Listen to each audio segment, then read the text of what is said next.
Olá, minhas irmãs, olá, meus irmãos. E falamos assim como irmãos e irmãs, pois somos todos filhos do mesmo Pai, não é? Passando pelas mesmas dificuldades neste momento crítico em que nossa sociedade e o mundo todo está vivendo com a pandemia do coronavírus. Me pediram para falar aqui de um item tão importante, uma palavra tão simples, mas tão poderosa, a fé. E dado que fui instado a aqui estar e aqui falar com vocês sobre essa palavra tão bela, eu fui primeiro, antes de mais nada, olhar no dicionário. Qual o significado da palavra fé? Segundo Michaelis, dicionário online, o famoso pai dos burros de antigamente, ele define fé como a certeza da existência de algum fato ou a veracidade de alguma afirmação. Credulidade, crença, ter como verdadeiro acreditar. Se sairmos da definição conceitual da palavra e formos beber do Evangelho segundo o Espiritismo, no seu capítulo 19, os Espíritos nos dizem que existe a distinção entre a fé humana e a fé divina. A fé humana é aquela que nos leva a acreditar em nós mesmos e no nosso potencial de concretizar coisas, realizações, conquistas neste mundo mundano. Por outro lado, a fé divina é justamente a conquista dos nossos valores morais, talvez seguindo o caminho que Jesus nos ensinou há 2000 anos.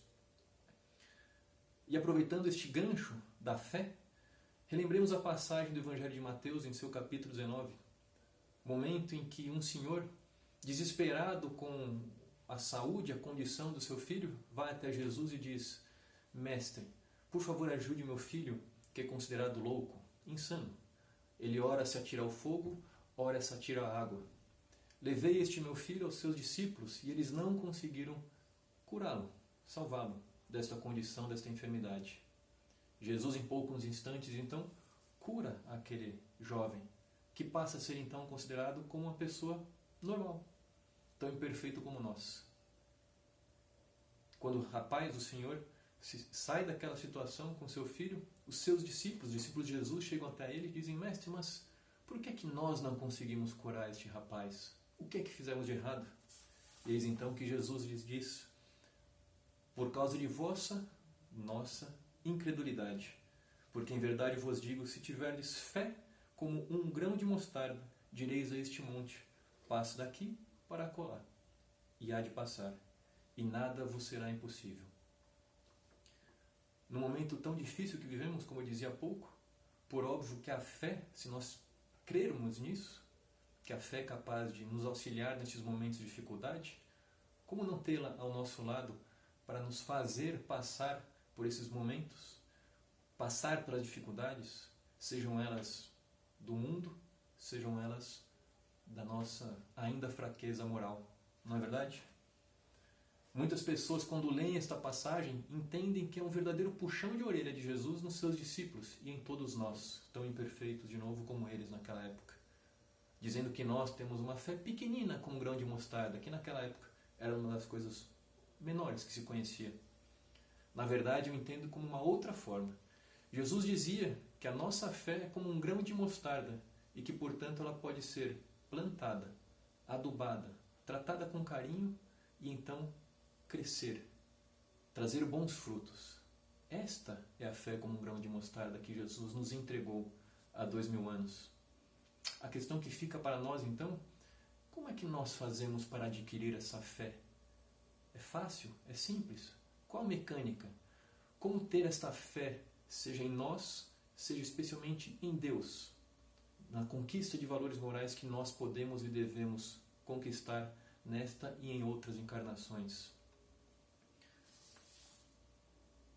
Temos talvez 4 caminhos. Comecemos com 2 deles.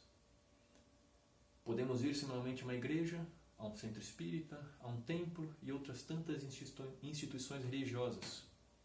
Podemos também ler muito, como a Bíblia, como a Codificação Espírita, as obras de Chico Xavier e Divaldo, que só aí são mais de 600 obras, e outras tantas obras espiritualistas.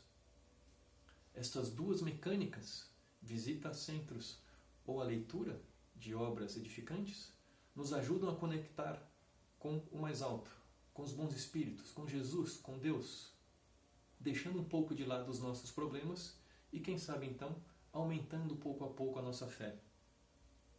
no divino. Outros dois caminhos. Um deles está na Bíblia, em algumas passagens, em que Jesus nos diz: vigiai e orai. E o curioso é que Jesus não diz orai e vigiai, porque Ele sabe o quanto nós todos somos ainda imperfeitos e quanto ainda falhamos. Ainda assim, Ele tem convicção de que nós somos suscetíveis de melhorar, de evoluir, de sermos perfectíveis. E o quarto e última forma, talvez, seja a reforma íntima, tão cara para nós espíritas, e que nada mais é do que repassarmos a cada dia todas as nossas falhas, todos os nossos erros, repensar aquilo que fizemos e tentar errar o menos possível no dia de amanhã.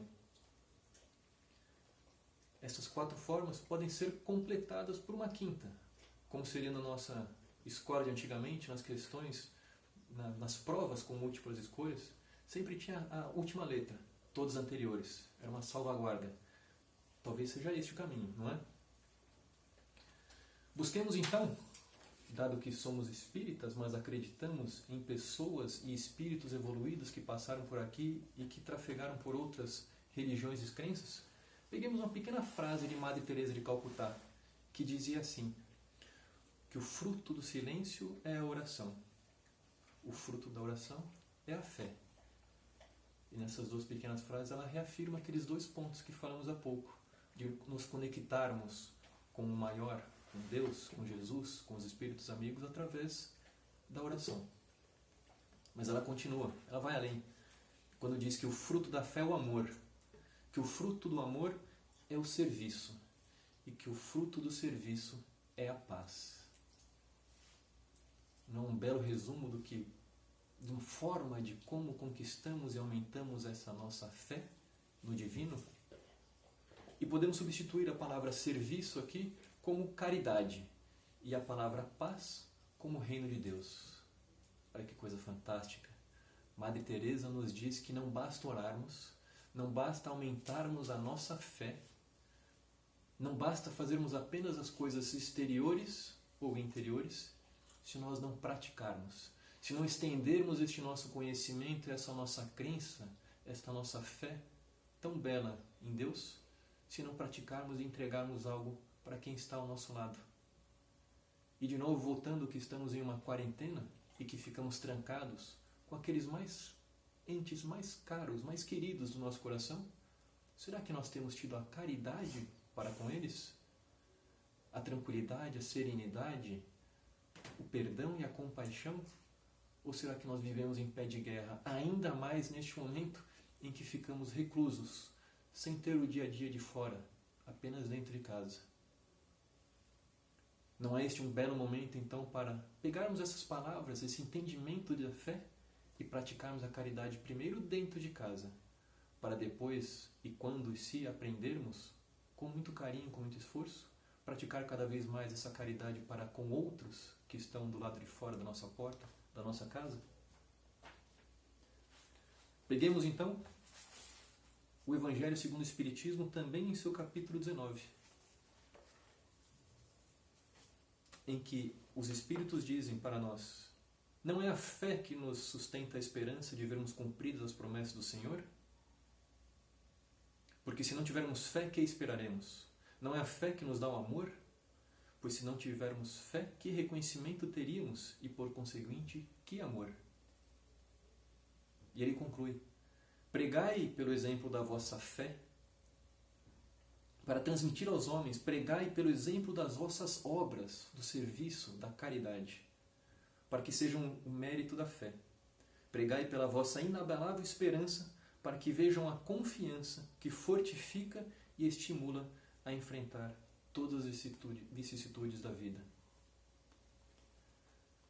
Podemos passar o restante da nossa noite, ou do restante das nossas vidas, lendo outros tantos trechos da Bíblia, ou passagens e frases famosas de pessoas tão menos imperfeitas do que nós. Mas o resumo de tudo isso, meus amigos, é que a fé inoperante é morta, e que cabe a nós aumentarmos aquilo que temos em nossos corações da fé em Deus, através das nossas obras, através da caridade. através da nossa doação àqueles que estão ao nosso redor e, igualmente, para aqueles que estão fora da nossa casa. Fiquem com Deus, que este período difícil definitivamente será transplantado, passado, se tivermos fé em nós e em todos que estão ao nosso redor. Fiquem com Deus.